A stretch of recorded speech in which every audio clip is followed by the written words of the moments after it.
Êtes-vous prêt à voyager des frontières de vos peurs aux limites de vos rêves, à rencontrer des mythes et des légendes, des diables et des anges, à vous laisser conduire sur les chemins de l'étrange? Arcanum Fabulas. Saison 9.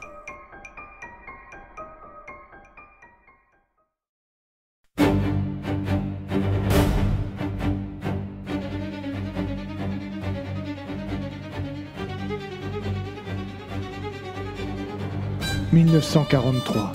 Dans une petite ville de l'Est de la France, une jeune fille assiste à l'assassinat de sa mère. La police conclut à un suicide, mais l'inspecteur Victor Malusier n'y croit pas. Et pour prouver qu'il a raison, il devra affronter l'histoire.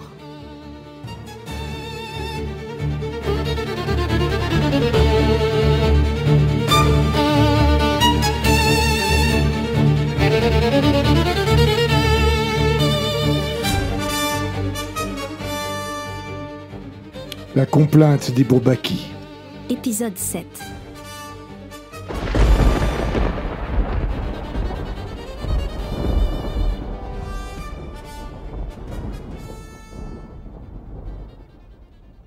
Malusier était à l'heure, mais le hall de l'immeuble était vide.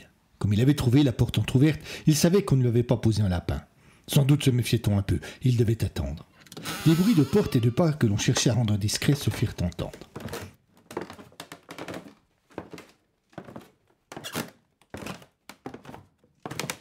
La marche du vieil escalier grinça comme pour appeler au secours et Madame Cassier apparut sur le palier du mi-étage, visiblement inquiète. « Vous êtes seule au moins ?» chuchota-t-elle de là où elle se trouvait.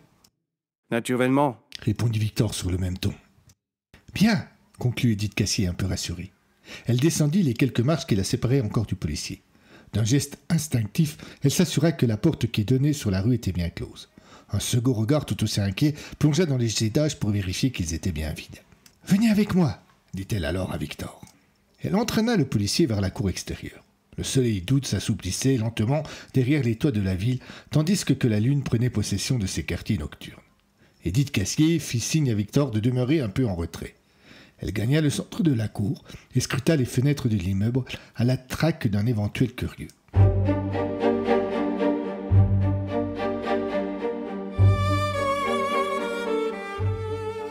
Bredouille, elle invita Malusier à le rejoindre. Contre le mur du bâtiment se dessinait une porte en bois qui donnait accès au cave. Edith sortit de sa poche une épaisse clé rouillée et la fit coulisser dans la serrure. L'étrange couple descendit les quelques marches d'un vieil escalier cerné des odeurs de moisissure et des relents de poussière que dégageait le sol en terre battue. Une lampe faible crachait une lumière hésitante lorsque Edith Cassier actionna l'interrupteur. Plusieurs autres portes donnaient accès aux caves individuelles des différents habitants de l'immeuble. L'une d'elles s'entr'ouvrit, laissant le passage au jeune homme que Malusier avait pourchassé quelques heures plus tôt.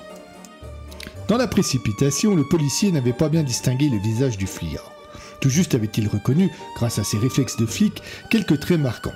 Mais maintenant, une chose lui devenait évidente, l'étonnante ressemblance entre Madame Cassier et le jeune homme. « Laisse-nous, maman !» Edith Cassier eut un geste et l'esquisse d'une parole qui fut stoppée net par une réaction véhémente. « Je t'ai dit de nous laisser tranquilles, maman. Alors tu sors, s'il te plaît. » Le départ de la femme laissa s'installer un étrange silence où chacun des deux protagonistes s'observait. Sans doute la gêne qui naquit alors laissa l'impression d'une longueur démesurée à chacun des deux hommes. Victor y mit fin par une boutade.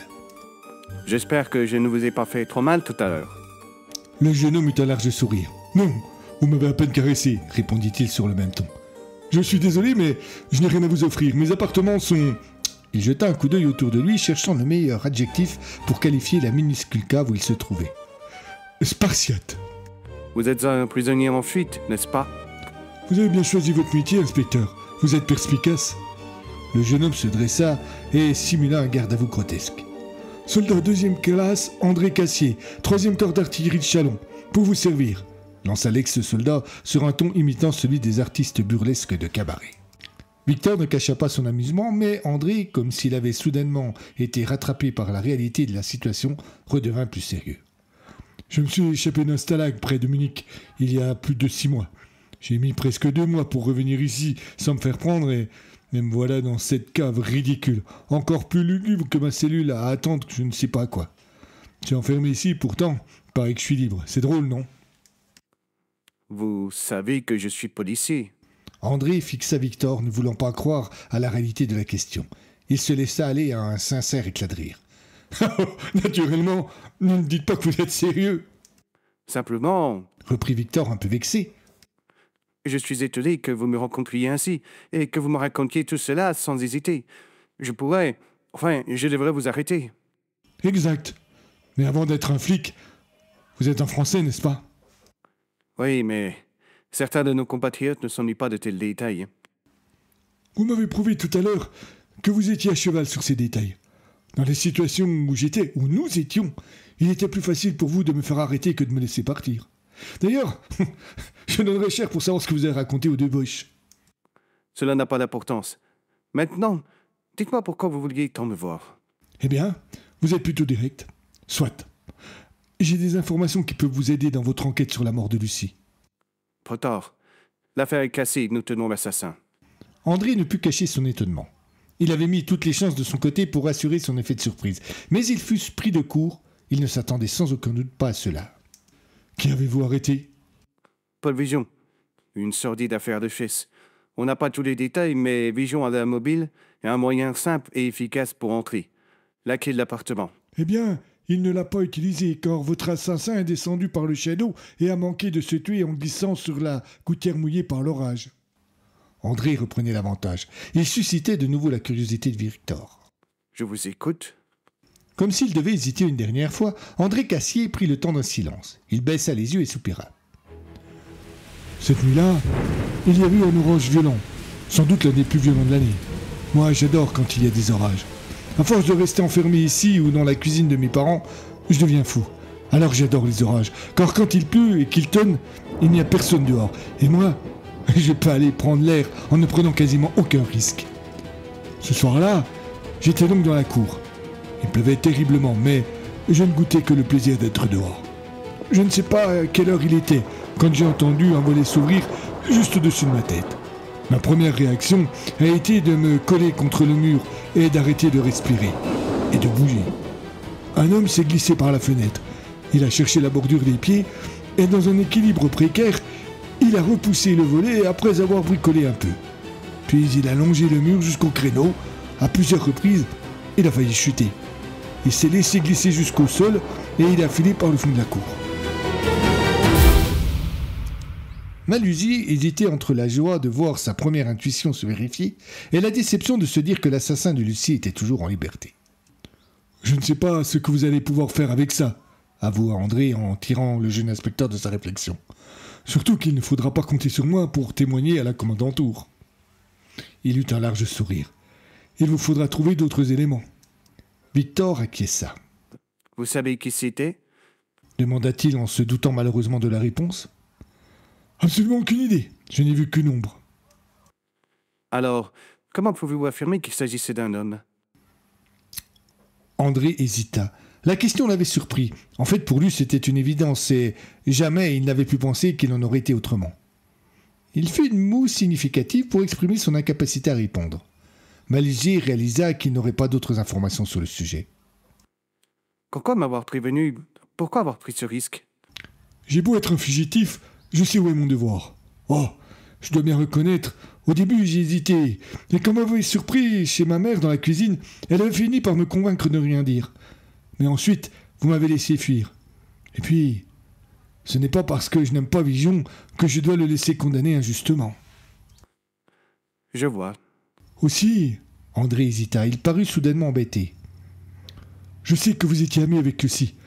C'était aussi mon cas et je pense que nous désirons autant l'un que l'autre que le vrai assassin soit arrêté. Malhusie ne put cacher sa surprise et Cassier la lut sans difficulté sur son visage. Il se sentit obligé de donner quelques explications. Lucie m'a surpris dans la cave quelques jours après mon retour. Elle savait que j'étais là. Elle savait aussi combien la situation était difficile pour moi. Plusieurs fois, elle est venue me tenir compagnie. Nous avons beaucoup discuté. Elle m'a parlé de vous. De suite, une question brûla les lèvres de Malhusie. Que lui avait-elle dit ? Mais il n'osa pas la poser et se contenta d'un signe de la tête. « Je vous l'ai dit, inspecteur. insista Cassier. Vision est sans aucun doute un imbécile, mais pas un assassin. Et vous, monsieur Cassier? André eut un petit sourire nerveux, mais il ne se laissa pas prendre au piège. Vous savez, inspecteur, ce qui fait de vous un assassin, ce n'est pas le fait de tuer quelqu'un, c'est les circonstances dans lesquelles vous les tuez. Vous pouvez devenir soit un meurtrier, soit un héros. En 1940, j'ai tué des hommes, des Allemands, et je n'ai eu que des félicitations pour cela. Si la guerre n'avait pas été aussi courte, j'aurais sans doute eu une médaille aussi. J'étais dans le camp des tueurs héros, pas dans l'autre. L'instinct policier de Victor se mit en colère. Pourquoi soupçonner ce jeune homme? C'était ridicule. Malusier marmonna quelques excuses maladroites et presque incompréhensibles. Il se frotta le nez pour en sortir sa gêne et attaqua sur un sujet tout aussi douloureux pour lui. Et Vijon, dans tout cela, il était l'amant? C'est un peu plus compliqué que cela. Et puisque ce n'est pas lui l'assassin, ça n'a pas d'importance, non? Coupa André, cherchant par là à sortir Malusier de son embarras et à s'écarter d'un sujet qu'il ne voulait pas aborder. Plus compliqué? Insista curieux Malusier, qui croyait voir là une lueur lui permettant de sortir de son désarroi. Non seulement la conversation ne semblait pas décidée à sortir de sujet, mais de plus elle s'y enfonçait encore davantage, ce qui contraria André Cassier.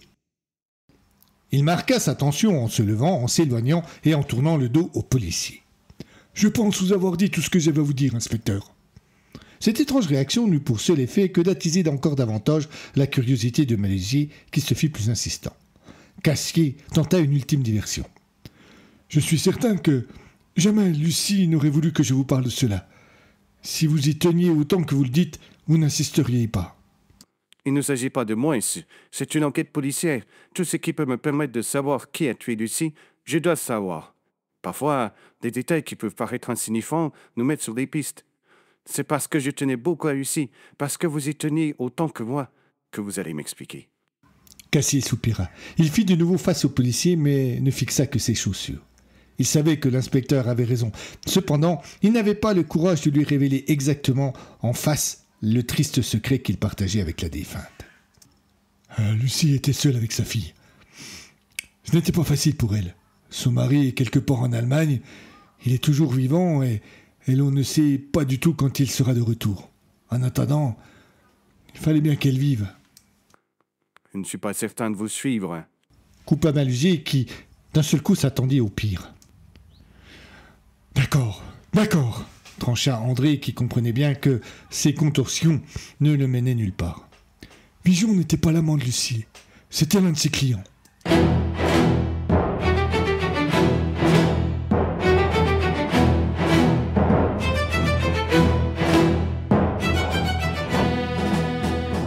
Le jeune homme comprit de suite qu'il n'y échapperait pas et ne chercha pas à se soustraire.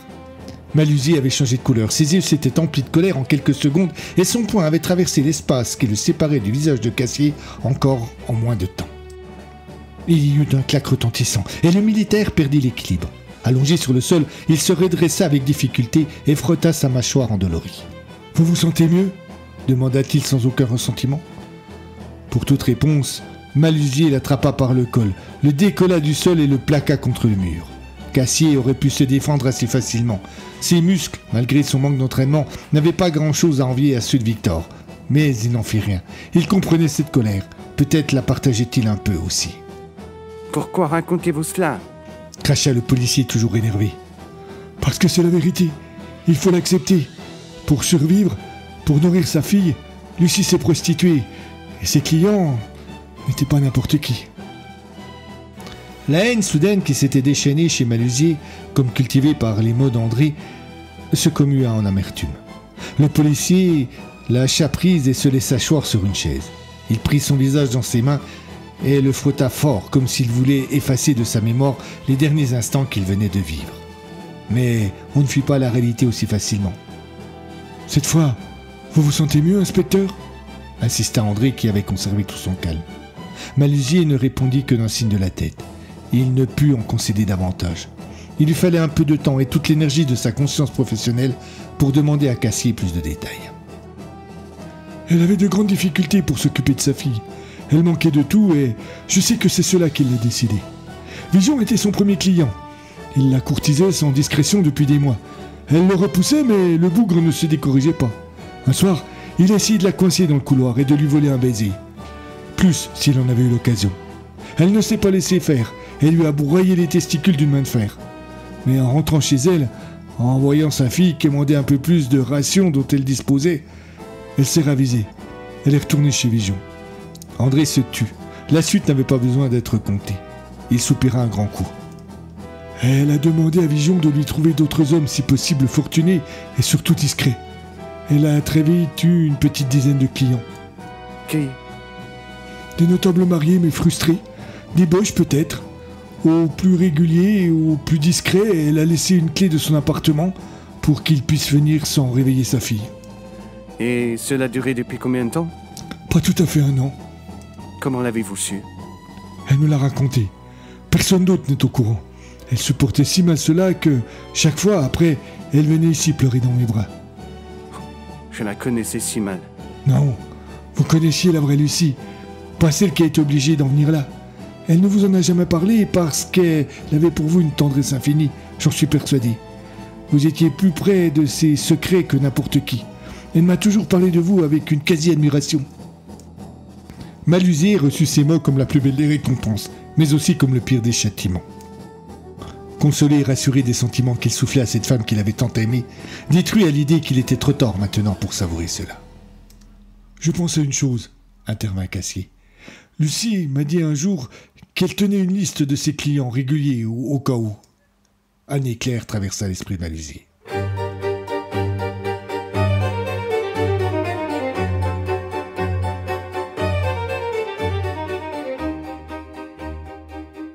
François Malusier était un homme de passion, instituteur amoureux de littérature, militant à la CFIO depuis sa fondation en 1920.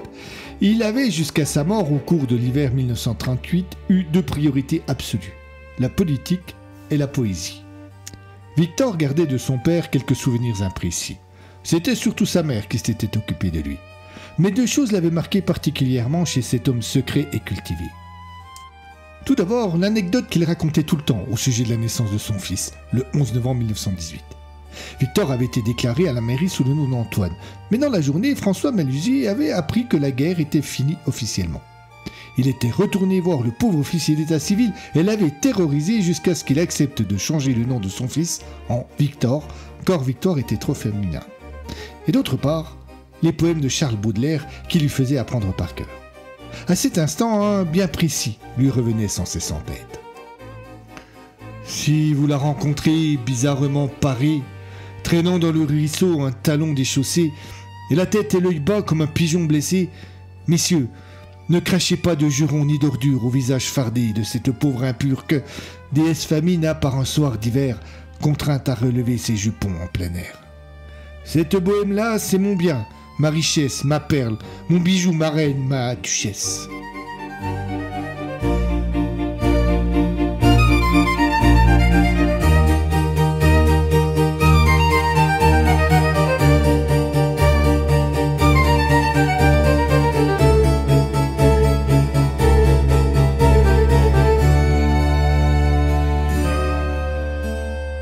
Comme il ouvrait la porte de l'appartement de Lucie, il réalisa d'un seul coup qu'il le récitait à haute voix. Une étrange odeur agressa ses narines lorsqu'il pénétra dans le couloir. La demi-pénombre qui flottait là était son allié involontaire. Elle dissimulait à son regard embrumé les traits les plus flagrants des rares souvenirs qu'il avait partagés en ces lieux avec la femme dont il avait fait une icône et dont l'image ne cessait de se fendiller depuis quelques jours. Où avait-elle pu mettre cette liste ? Le nom de l'assassin est figuré sans aucun doute. Les déclarations que lui avait faites André Cassier avaient été les fondations qu'il espérait solides d'une nouvelle version des faits qu'il voulait définitive. L'un des clients de Lucie s'était sans doute senti mis en danger par cette relation qu'il entretenait avec la jeune mère de famille. Peut-être y avait-il quelque chose, peut-être simplement n'acceptait-il pas de sentir cette épée de Damoclès au-dessus de sa tête. Il était passé à l'action et avait ensuite recherché la liste. Un espoir infini caressait l'esprit de Malusier, pourvu qu'il ne l'ait pas retrouvée.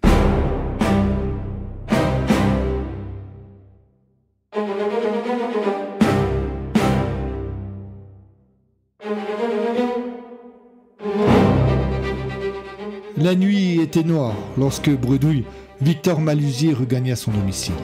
Il frôla les murs, évita les lampadaires et les patrouilles allemandes avec une chance incroyable et provocatrice. Sa carte tricolore ne le dispensait pas de respecter le couvre-feu. D'ailleurs, en cette année 43, le tricolore n'apportait plus grand-chose. Il avait, en toute discrétion, fouillé les moindres recoins de l'appartement. La fameuse liste ne s'y trouvait pas. Il s'en était retourné voir Cassier, mais le jeune homme avait déjà dit tout ce qu'il savait et le policier n'en apprit pas davantage. Une dernière chance s'offrait à lui, Paul Vigeon. En lui faisant entrevoir sa libération prochaine, peut-être obtiendrait-il ce qu'il cherchait. Lorsqu'il gagna enfin son lit, il y vint seul. Le sommeil, Morphée et tous leurs amis le laissèrent ressasser, bien éveillé, toutes les questions que cette étrange journée avait fait naître. Il s'endormit par surprise alors qu'il ne l'espérait plus. Et la nuit fut courte, très courte.